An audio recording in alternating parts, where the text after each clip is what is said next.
আজকে আমরা জাবার যুক্ত অক্ষর এবং জের যুক্ত অক্ষর দুটোই একসঙ্গে পড়বো ইনশাল্লাহ। আগে আমরা কোনটা পড়েছিলাম? প্রথমে জাবার যুক্ত অক্ষরের উদাহরণটা আমরা পড়ে নিয়েছিলাম। তারপরে কালকে কোনটা পড়েছি? জের যুক্ত অক্ষরের উদাহরণটা পড়ে নিয়েছি। আজকে ইনশাল্লাহ আমরা দুটোই একসঙ্গে পড়ব। বুঝতে পেরেছ?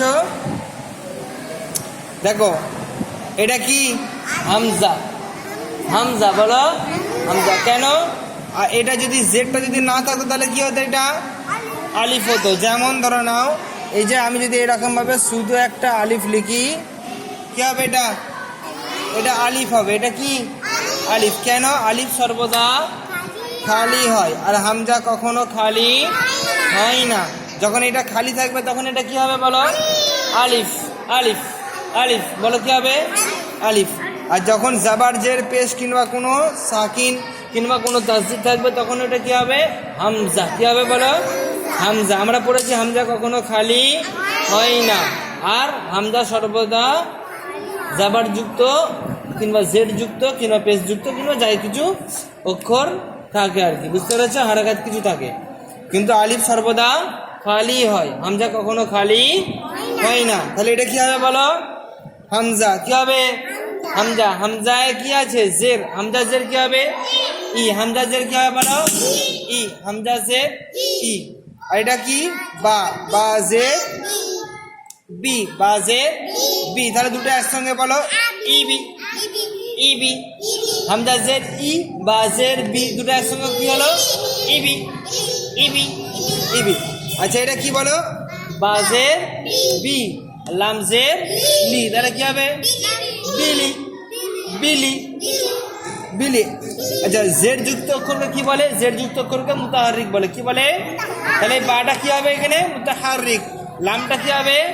মুতাহারিক। তাহলে বাজের বি বলো, লামজের লি, তাহলে দুটো একসঙ্গে হলে কি হবে? বিলি। বিলি। আচ্ছা, এটা কি? বাজের, বাজের বি। আর এটা কি বলতো? হাজের হি। তাহলে কি হবে দুটো একসঙ্গে? বিহি। বিহি। বিহি। বিহি। বিহি। বিহি। বাজের বি, হাজের হি, বিহি। আচ্ছা, এটা কি বলতো? এটা লাম। এটা কি?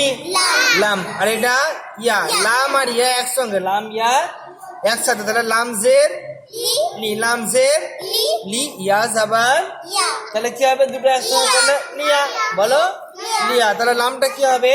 মুতাহারিক। ইয়া কি হবে? মুতাহারিক। কেন?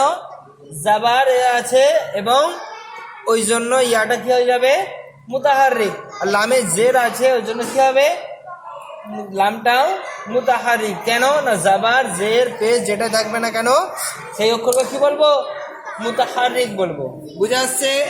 দেখো, এখানে কি আছে? ফা জের কি হবে? ফা জের ফি, ইয়া জাবার ইয়া, তাহলে দুটো একসঙ্গে হলে কি হবে? ফিয়া। ফিয়া। কি হবে বলো? ফিয়া।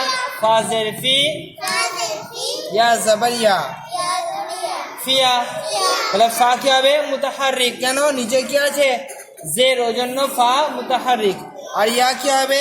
জাবার আছে, তাহলে কি হবে? ইয়া মুতাহারিক। ইয়া কি হবে বলো? মুতাহারিক। বলো ফিয়া। ফিয়া। ফিয়া। ইরো। ইরো। এটা কি হবে?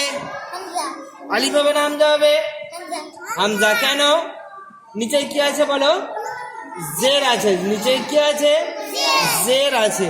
আর এটা কি হবে? আলিফ। কেন? এখানে কিছু নেই, ওই জন্য কি হবে? এটা আলিফ। আর এটা হামজা। হামজা জের ই, র জাবার র। কি হবে তাহলে? ইর। কি হবে বলো? ইর। আবার বলো, ইর। আবার বলো, ইর। আবার বলো, ইর।